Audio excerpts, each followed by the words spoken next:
তো দেখুন চিংড়ি দিয়ে কিন্তু ভেন্ডি রাঁধবো, দেখতে থাকুন। গরমের সময় এইসব সবজি, নতুন সবজি ওঠে, ভালো লাগে খেতে। দেখুন ভেন্ডি। তো দেখুন আমার চিংড়িটা কিন্তু ভাজা হয়ে গেছে, পেঁয়াজের সঙ্গে আমি ভেজে নিই।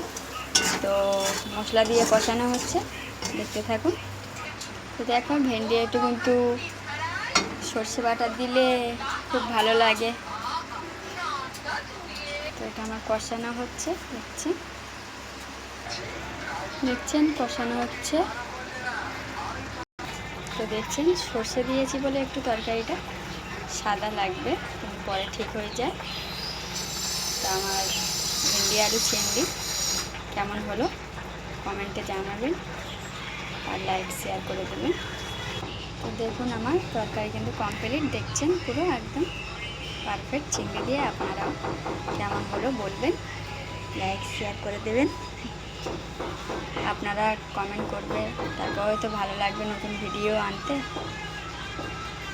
তো দেখতে থাকুন আমার ভিডিও।